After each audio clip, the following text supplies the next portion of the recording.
देखो बेटा, good morning. अब हम अपना इंटीग्रेशन का नेक्स्ट पोर्शन स्टार्ट करते हैं। अभी तक हमने क्या पढ़ा है? बेसिक पार्ट ऑफ इंटीग्रेशन, कि इंटीग्रेशन कैसे किया जाता है, बेसिक फंक्शंस का इंटीग्रेशन कैसे होता है।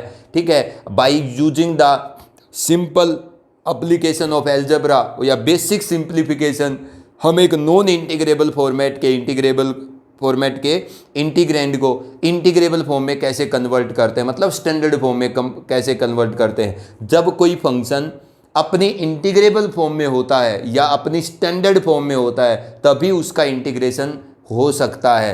अब जब एक फंक्शन अपनी स्टैंडर्ड फॉर्म या यूँ कहो अपनी इंटीग्रेबल फॉर्म में नहीं होता, मतलब फंक्शन की उस फॉर्म को हम स्टैंडर्ड फॉर्म कहते हैं या फंक्शन की उस फॉर्म को हम इंटीग्रेबल फॉर्म कहते हैं जिसके अंदर उसका इंटीग्रेशन डायरेक्ट लिख सकते हैं। ठीक है, इसका मतलब हमने अब तक हमेशा हमें कोई फंक्शन डायरेक्ट इंटीग्रेबल फॉर्म में नज़र नहीं आ रहा था, तो हमने क्या किया था अब तक जो किया था वो बेसिक एप्लीकेशन ऑफ एल्जेब्रा या बेसिक सिंप्लीफिकेशन करके हमने एक नॉन इंटीग्रेबल फॉर्म या एक नॉन स्टैंडर्ड फॉर्म के इंटीग्रैंड को स्टैंडर्ड फॉर्म के अंदर कन्वर्ट करने का काम किया था, मतलब उस फॉर्म के अंदर कन्वर्ट किया था जिसमें उसका इंटीग्रेशन लिख पा रहे थे हम। अब देखो, अब हम क्या करेंगे, अब कुछ मेथड्स पढ़ेंगे जिन मेथड्स के थ्रू अगर आपका फंक्शन स्टैंडर्ड फॉर्म में नहीं है, मतलब उस फॉर्म में नहीं है जिस फॉर्म में आप उसका इंटीग्रेशन लिख सकते हो, तो आपने स्टैंडर्ड फॉर्म में कन्वर्ट करने के लिए अब जो मेथड पढ़ेंगे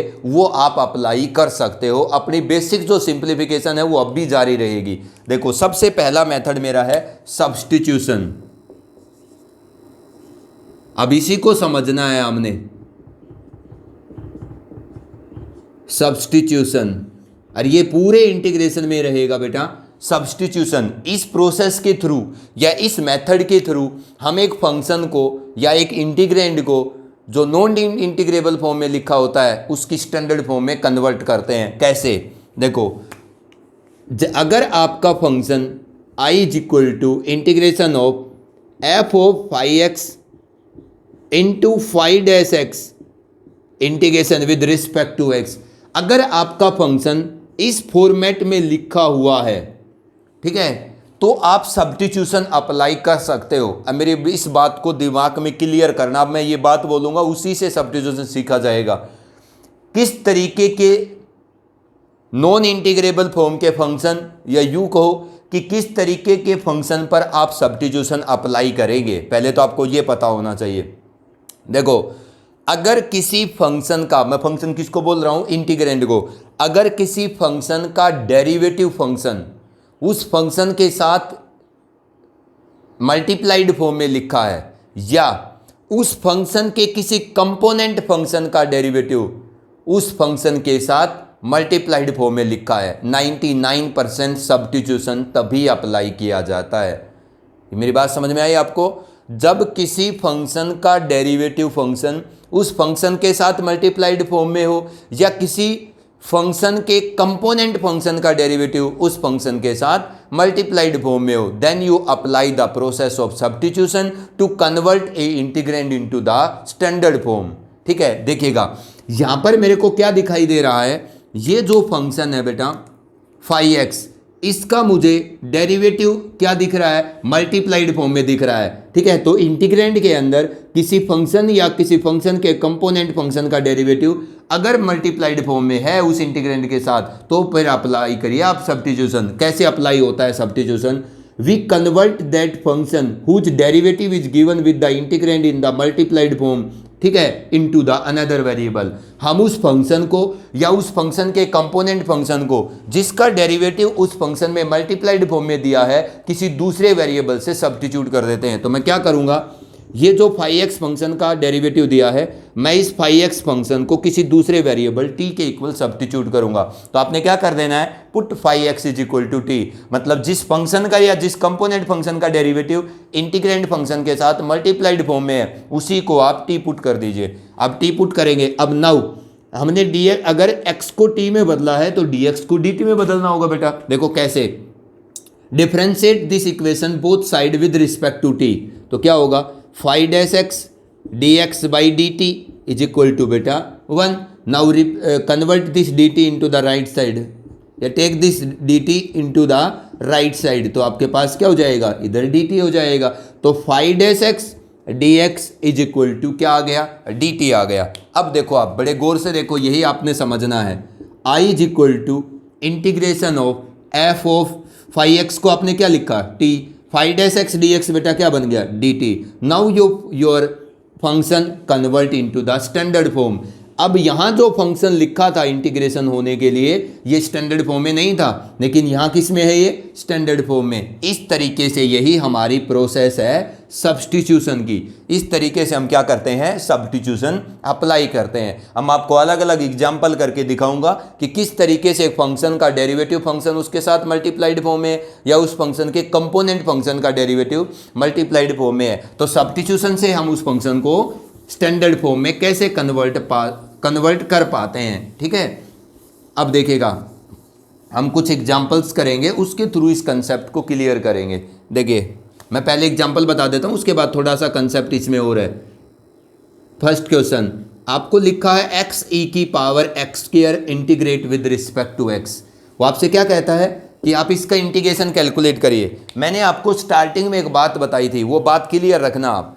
कोई भी ट्रिग्नोमेट्रिक फंक्शन या कोई भी एक्सपोनेंशियल फंक्शन इंटीग्रेबल होगा अगर एक्सपोनेंशियल फंक्शन अपनी पावर में लीनियर है और ट्रिग्नोमेट्रिक फंक्शन अपने एंगल में लीनियर है। Trigonometric and exponential function are only integrable when the trigonometric function is linear with respect to the angle and exponential function are linear with respect to their power, otherwise trigonometric and exponential function are not integrable. अब देखो, कई बार क्या होता है, trigonometric function अपने angle में linear नहीं है, एक्सपोनेंशियल फंक्शन अपनी पावर में लीनियर नहीं है। तो by the process of substitution, by the method of substitution, we can convert that trigonometric और exponential function into the standard form in which they are integrable. कैसे, देखो, अब यहां पर मेरे को क्या दिखता है कि e की पावर x स्क्वायर है, ठीक है। तो आपको ये बात सोचने की जरूरत ही नहीं है, जब आपका इंटीग्रेंड के अंदर एक्सपोनेंशियल फंक्शन अपनी पावर में लीनियर ना दिखाई दे, ट्रिग्नोमेट्रिक फंक्शन अपने एंगल में लीनियर ना दिखाई दे, तो आपको उस नॉन लीनियर एंगल को पुट करना ही होगा, नहीं तो वो इंटीग्रेबल ही नहीं है बेटा। अब देखो यहाँ पर क्या होगा, e की पावर x स्क्वायर है ना, अब इसका मैं इंटीग्रेशन करने जा रहा हूँ, तो एक्सपोनेंशियल फंक्शन अपनी पावर में लीनियर नहीं है। तो देखो यहाँ पर क्या दिखाई दे रहा है मेरे को, ये जो फंक्शन है ना, इस फंक्शन का ये जो कंपोनेंट फंक्शन है, इसका डेरिवेटिव इस फंक्शन के साथ मल्टीप्लाइड फॉर्म में है। मैंने क्या कहा था, जब किसी फंक्शन के कंपोनेंट फंक्शन का डेरिवेटिव इंटीग्रेंड के अंदर मल्टीप्लाइड फॉर्म में हो, या किसी पूरे फंक्शन का डेरिवेटिव मल्टीप्लाइड फॉर्म में हो, then you apply the substitution in 99% cases. तो क्या करेंगे हम, e की पावर x स्क्वायर को t पुट कर देंगे। जैसे ही e की पावर x स्क्वायर को t, नहीं, e की पावर x स्क्वायर को नहीं बेटा, x स्क्वायर का, किसका डेरिवेटिव मल्टीप्लाइड फॉर्म में है, या x स्क्वायर का, तो x स्क्वायर को t पुट करेंगे। Now differentiate it with respect to t, क्या होगा, 2x dx by d t is equal to 1। तो 2x dx is equal to, इधर चला जाएगा dt, तो मेरे पास क्या आ जाएगा बेटा, 2x dx is equal to dt। अगर 2x dx आपके पास dt आ गया है, तो अब आप इसका इंटीग्रल लिख दीजिएगा। क्या बनेगा, x क्या आएगा, x dx, तो बेटा यहाँ से x dx कितना आएगा, ये 2 उधर चला जाएगा, dt बाई 2। अब dt बाई 2 इंटू e की पावर x स्क्वायर को आपने क्या पुट किया है, t, i is equal to, देखो बेटा 1/2 तो बाहर आ जाएगा, क्योंकि k इंटू एफ एक्स का इंटीग्रेशन क्या होता है, k आउटसाइड एफ एक्स का इंटीग्रेशन, तो e की पावर t dt। अब इसका आप खूब जानते हैं कि e की पावर t का इंटीग्रेशन क्या होगा, e की power t plus constant c, e की पावर x और e की पावर x का इंटीग्रेशन और डेरिवेटिव दोनों सेम होते हैं। अब आपने यहाँ पर t में आंसर दिया है, तो आपने t को वापस यहाँ पर क्या लिख देना है, x स्क्वायर लिख देना है। तो इंटीग्रल हमारा क्या आ गया, 1/2 e की power x square plus c, ये हमारा क्या है, इसका इंटीग्रेशन है। By this process we can integrate a function. Here this function is not in the standard form to integrate. Here in this format this function is in the standard form to integrate. तो एक function को non standard form से standard form में convert करने का तरीका है substitution. लेकिन कब अप्लाई होता है, 99% जब उस फंक्शन का या उस फंक्शन के किसी कंपोनेंट फंक्शन का डेरिवेटिव आपको फंक्शन के साथ मल्टीप्लाइड फॉर्म में हो। नेक्स्ट क्वेश्चन करता हूं मैं आपके सामने। कुछ एग्जाम्पल करता हूँ, उससे आपको ये कंसेप्ट क्लियर करूँगा मैं आपको। Cos square root of x divide by square root of x d x.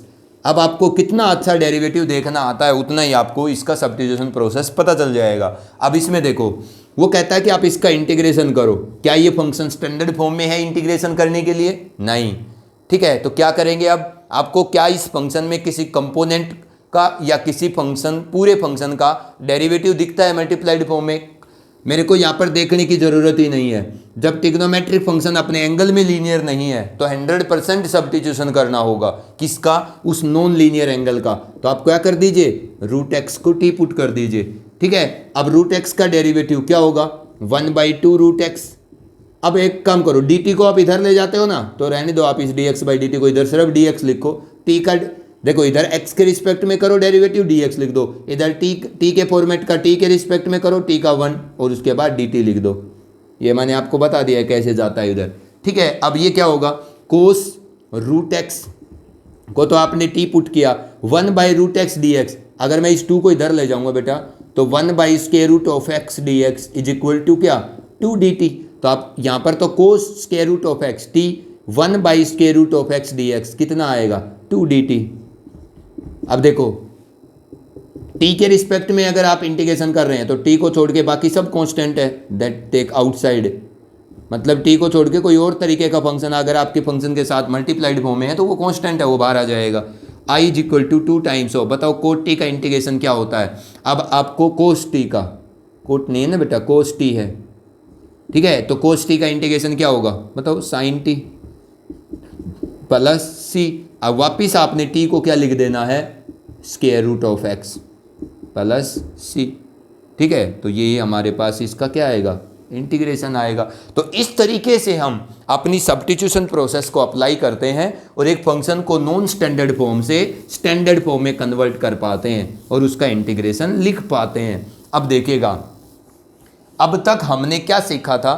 Trigonometric form के अंदर हम साइन एक्स का उसके लीनियर एंगल के साथ इंटीग्रेशन कर सकते हैं, कोस एक्स का कर सकते हैं पावर 1 के साथ, साइन एक्स का पावर 1 के साथ। साइन और कोस की 2, 3 और 4 पावर को लीनियर फॉर्म में कन्वर्ट करके कर पाते हैं। उसके बाद हम सीकेंट स्क्वायर का इंटीग्रेशन लिख पाते हैं, कोसिकेंट स्क्वायर का लिख पाते हैं, सीकेंट टेन की प्रोडक्ट का जानते हैं, कोसिकेंट कोट की प्रोडक्ट का जानते हैं। अभी तक हमें ये नहीं पता था कि टेन का इंटीग्रेशन क्या होता है, कोट का क्या होता है, सीकेंट का क्या होता है, कोसिकेंट का क्या होता है। अब मैं इन चारों पार्ट का इंटीग्रेशन करता हूँ कि क्या होता है टेन, कोट, सीकेंट और कोसिकेंट अकेले फंक्शंस का integration with power 1 and angle linear. देखो, सबसे पहले हम कैलकुलेट करते हैं कि इंटीग्रेशन ऑफ 10x dx।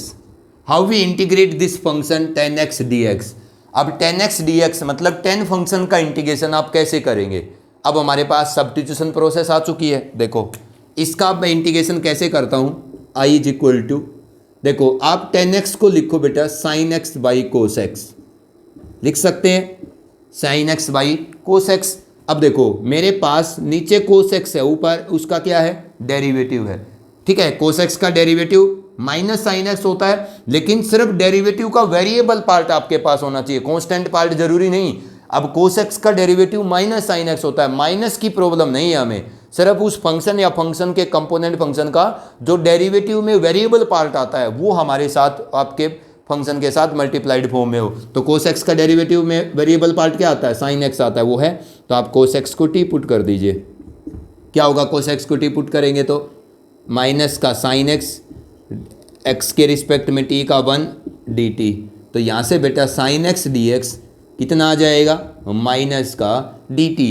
अब आई इज इक्वल टू, देखो आप इंटीग्रेशन ऑफ, आपने कोस एक्स को टी पुट किया है, ठीक है, साइन एक्स डी एक्स क्या बन गया? माइनस का डी टी, वो माइनस बाहर आ जाएगा, D t by cos x क्या पुट किया है? टी। अब आपको मैंने बताया कि ये क्या है? एक्स की पावर एन का इंटीग्रेशन जब एन माइनस 1 है, मतलब डी एक्स बाई एक्स का linear function, d t by x t का लीनियर फंक्शन, इंटीग्रेशन क्या होगा? Log of that linear function plus c. अब आपके पास जो आई आया है वो माइनस लॉग ऑफ टी को ना बेटा, वापिस टी को लिख दीजिए कोस एक्स प्लस सी।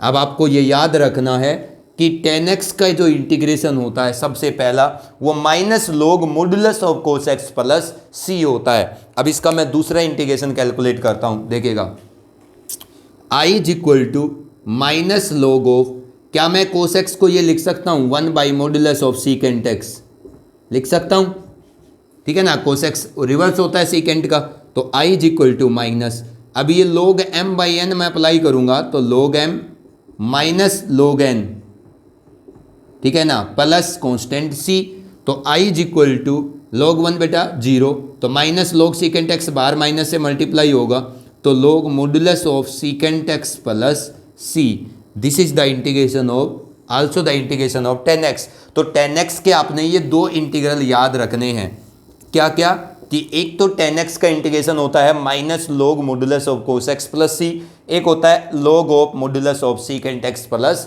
सी, ठीक है। इसी तरीके से आप किसको करेंगे, कोट एक्स का इंटीग्रेशन करेंगे, ठीक है। जैसे मैंने 10x का किया है, इसी तरीके से अगर मैं यही प्रोसेस रिपीट करता हूँ किसके पास, कोट एक्स के पास, तो देखो I is equal to integration of cot x d x, क्या करेंगे आप, इसको cos x by sine x लिखेंगे, साइन एक्स को टी पुट करेंगे, मैं डायरेक्ट आउटपुट लिख देता हूँ, इसी प्रोसेस से जाएंगे, तो इसका इंटीग्रल होता है बेटा log of modulus of sine x plus c, या फिर अगर मैं साइन एक्स को 1/मॉड्यूलस ऑफ कोसिकेंट एक्स लिखता हूँ तो minus log of cosecant of x plus c.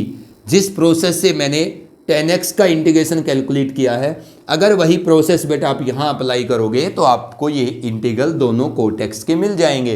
तो कोट एक्स का इंटीग्रेशन आज के बाद याद रखेंगे log modulus of sine x plus c या minus log modulus of cosecant x plus c होता है। Next, I is equal to if you want to calculate the integration of secant x, अगर हम सीकेंट एक्स का integration calculate करना चाहते हैं तो क्या करेंगे, देखो इसमें मज़ेदार चीज़ है, इसको क्वेश्चन के रूप में पूछ भी सकता है वो 2 नंबर के क्वेश्चन में। कैसे, देखो आप सीकेंट एक्स का जब इंटीग्रेशन करेंगे तो आपको क्या करना पड़ेगा, सीकेंट एक्स प्लस 10x से मल्टीप्लाई और सीकेंट एक्स प्लस 10x से डिवाइड, तो ये तो डिवाइड किया, सीकेंट एक्स प्लस 10x से क्या करिए, मल्टीप्लाई करिए। आपको क्या करना होगा, सीकेंट एक्स का इंटीग्रेशन करने के लिए सीकेंट एक्स प्लस 10x से मल्टीप्लाई करना होगा और सीकेंट एक्स प्लस 10x से ही डिवाइड करना होगा।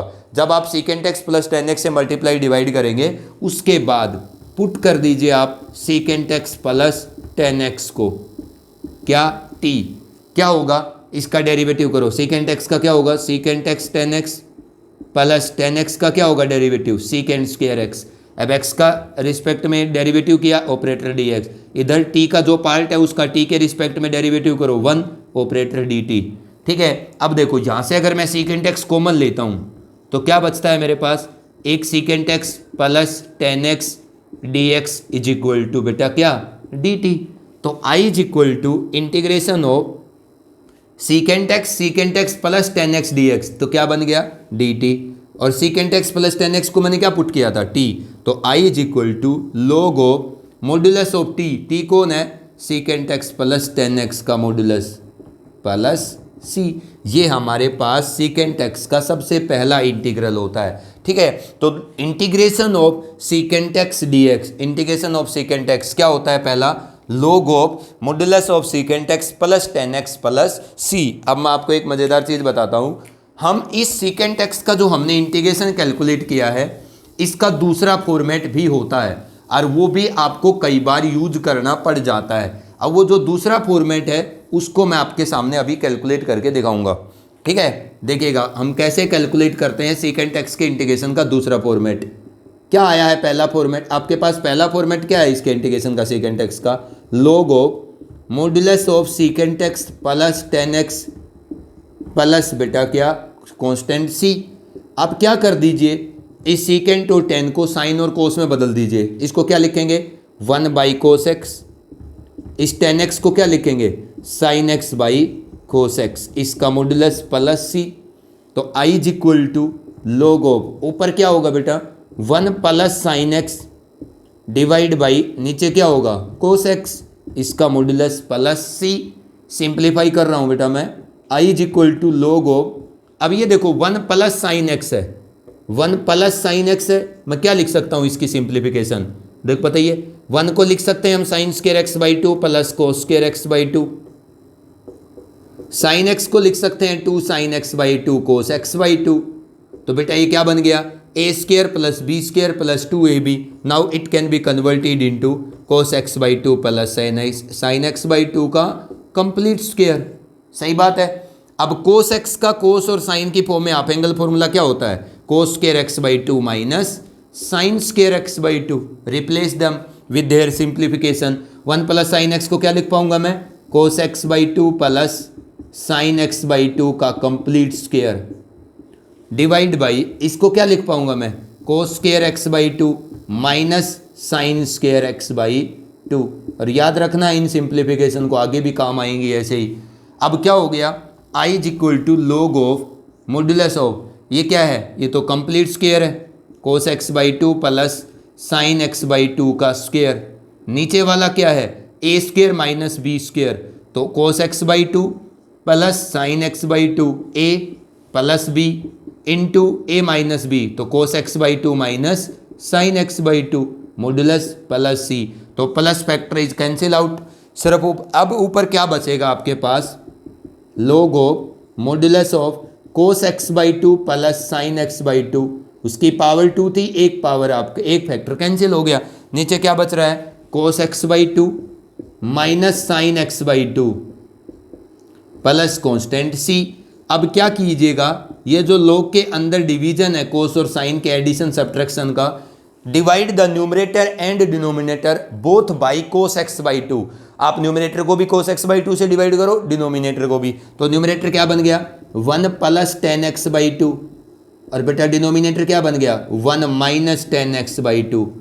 अब i is equal to log of what is this 1 plus 10 theta by 1 minus 10 theta, that is 10 pi by 4 plus theta, theta कौन है x by 2 modulus plus c, remember it. ये भी secant x का integration होता है, log of 10 pi by 4 plus x by 2 का modulus plus c। तो secant x के दो इंटीग्रल होते हैं बेटा, एक तो log modulus of secant x plus 10x plus c, और एक आई log is 10 pi by 4 plus x by 2 का मॉड्यूलस प्लस c। ठीक है, अब हम नेक्स्ट पोर्शन की तरफ चलते हैं, कोसिकेंट x। अगर आप यूं सीखेंगे तो प्रोसेस के थ्रू आप भूलेंगे नहीं, भूल जाएंगे किसी का फॉर्मूला तो आप याद कर सकते हैं इस तरीके से। सीधा अगर मैं आपको फॉर्मूला बताऊंगा तो दिक्कत होगी उसके अंदर, भूलने पर याद नहीं आएगा फिर वो। ठीक है, अब देखिएगा नेक्स्ट कोसिकेंट x की तरफ चलते हैं हम। Integration of cosecant x dx।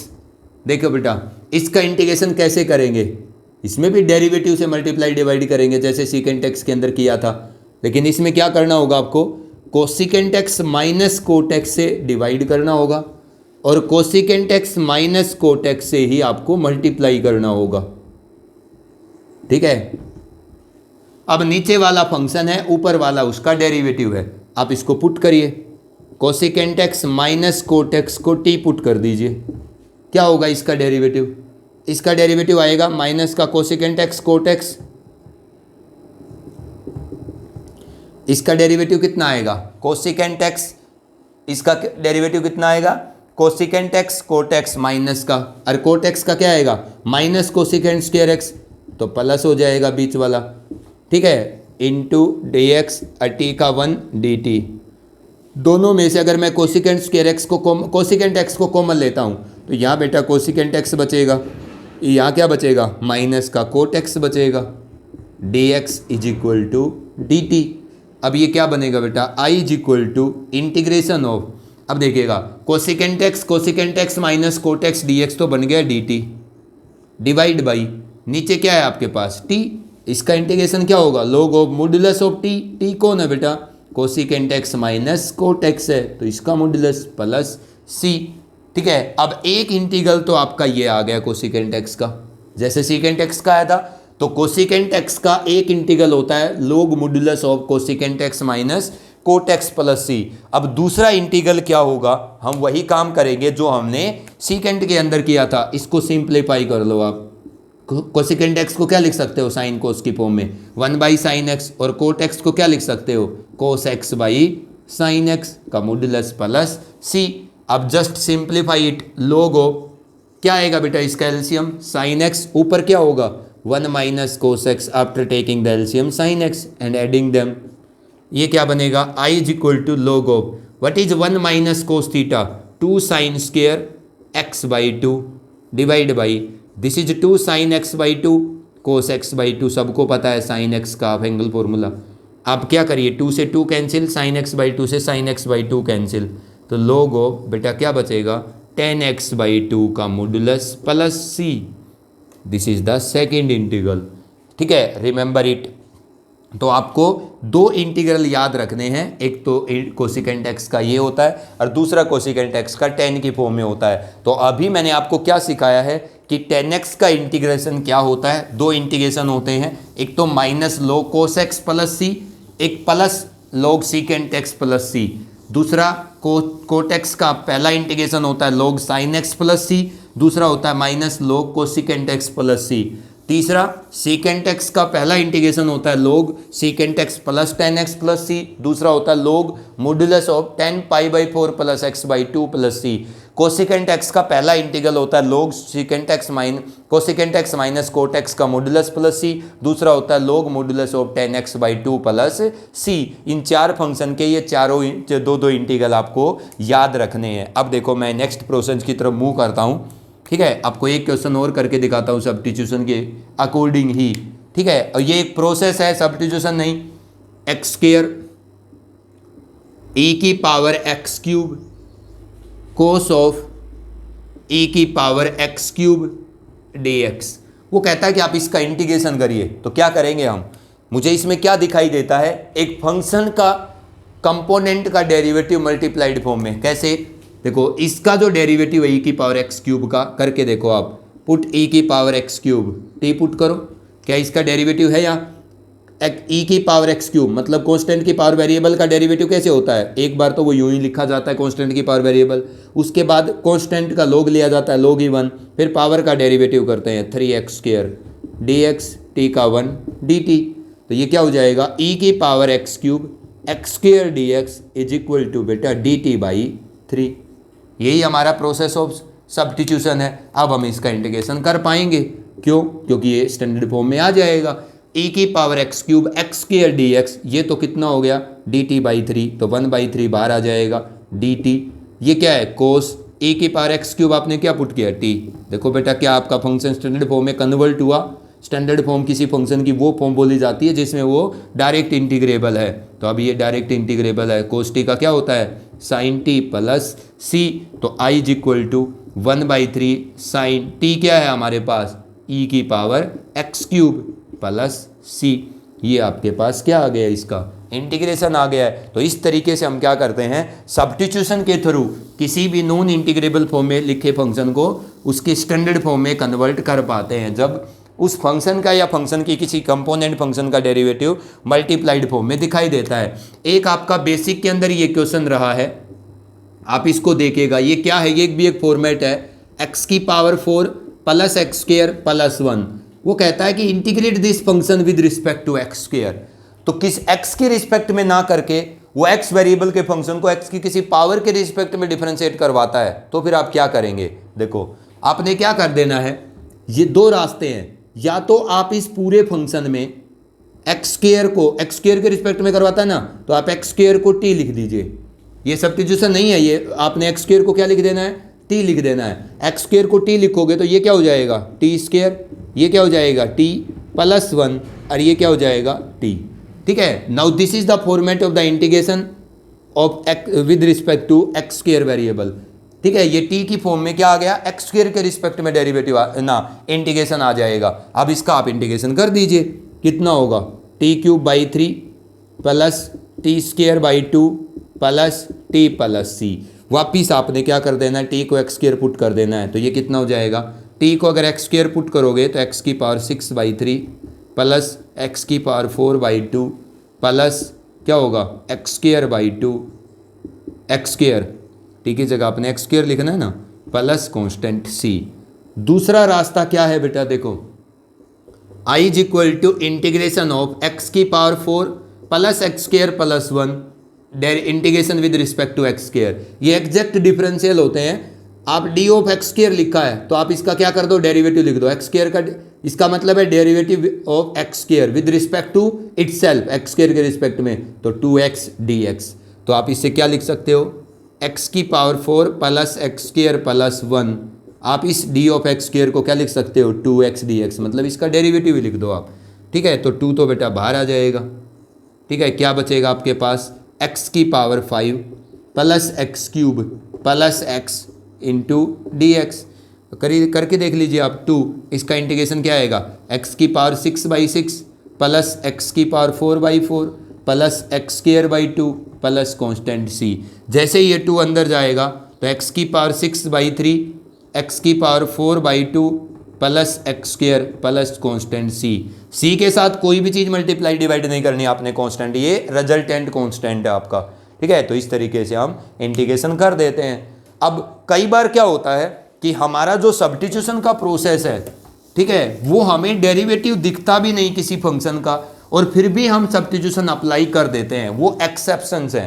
कब होता है ऐसा काम, जैसे मैं इसका भी एग्जांपल अभी बता देता हूँ। जैसे आपको लिखा है इंटीग्रेंट e की पावर x-1 का square root into d x. यहाँ पर मेरे को किसी भी फंक्शन के कंपोनेंट का या फंक्शन का डेरिवेटिव नहीं दिखाई देता। तो जब आपका फंक्शन ऐसा हो जिसका डेरिवेटिव भी वो खुद ही आता हो, तो फिर आप सब्स्टिट्यूशन अप्लाई कर सकते हैं उसका। अगर वो इंटीग्रेबल फॉर्मेट में नहीं है तो मैं क्या करता हूँ, e की पावर x-1 को टी स्क्वायर पुट कर देता हूँ। ठीक है, अब एक बात ध्यान रखना, जब आप ऐसी चीज को सब्स्टिट्यूट कर रहे हो जो स्क्वायर रूट के अंदर है, मतलब स्क्वायर रूट के अंदर वाला सारा पार्ट अगर आपको पुट करना पड़ता है तो always put that equal to t square, not equal to t, जिससे आपका स्टैंडर्ड फॉर्म में जो फंक्शन आएगा उसमें रूट में टी नहीं बैठेगा। अब देखो मैंने इसकी e की पावर x-1 को पुट कर रहा हूँ और टी स्क्वायर पुट कर रहा हूँ। ठीक है, क्यों पुट कर रहा हूँ, क्योंकि टी स्क्वायर बाहर क्या आ जाएगा, टी आ जाएगा, सिंप्लीफाई होगा।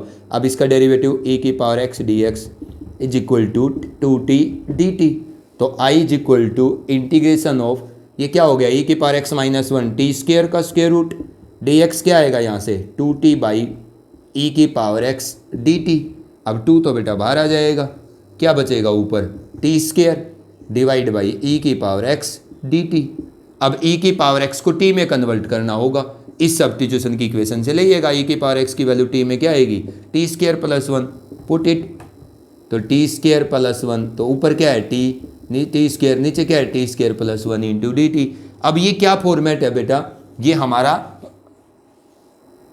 प्रॉपर रैशनल फंक्शन नहीं है। न्यूमरेटर और डिनोमिनेटर की डिग्री सेम है, तो जब न्यूमरेटर और डिनोमिनेटर दोनों की डिग्री सेम होती है तो हम तो एक प्रॉपर रैशनल फंक्शन का ही इंटीग्रेशन कर पाते हैं। तो आप इस इम्प्रॉपर को प्रॉपर में कैसे बदलेंगे, जब दोनों की डिग्री सेम है, जैसा डिनोमिनेटर है वैसा का वैसा न्यूमरेटर को बना दो आप।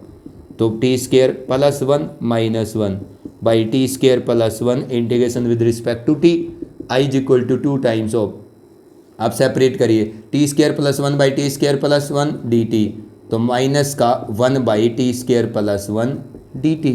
अब देखो बेटा I is equal to 2 times of, इसका 1 का टी के रिस्पेक्ट में टी, और 1 बाई टी स्क्वायर प्लस 1 का tan इनवर्स टी, क्योंकि ये किसका डेरिवेटिव होता है, tan इनवर्स टी का।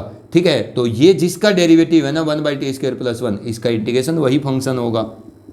2 टाइम्स ऑफ टी कौन है, टी कौन है बेटा, रूट ई की power x-1 minus tan inverse T कौन है, रूट ई की पावर x-1 प्लस सी। ऐसे केस में भी हम सब्स्टिट्यूशन करते हैं, जब फंक्शन का डेरिवेटिव वही फंक्शन खुद ही आता है, तो एक नॉन इंटीग्रेबल फॉर्म में लिखे फंक्शन को इंटीग्रेबल फॉर्म में कन्वर्ट कर पाते हैं bye the process of substitution. ठीक है, अब आप क्या करिए, इसके ऊपर मैं जो भी असाइनमेंट देता हूँ उस असाइनमेंट के क्वेश्चन करिए। आफ्टर द नेक्स्ट वीडियो आप आराम से सब्स्टिट्यूशन के क्वेश्चन कर पाएंगे जितने भी तरीके के हों।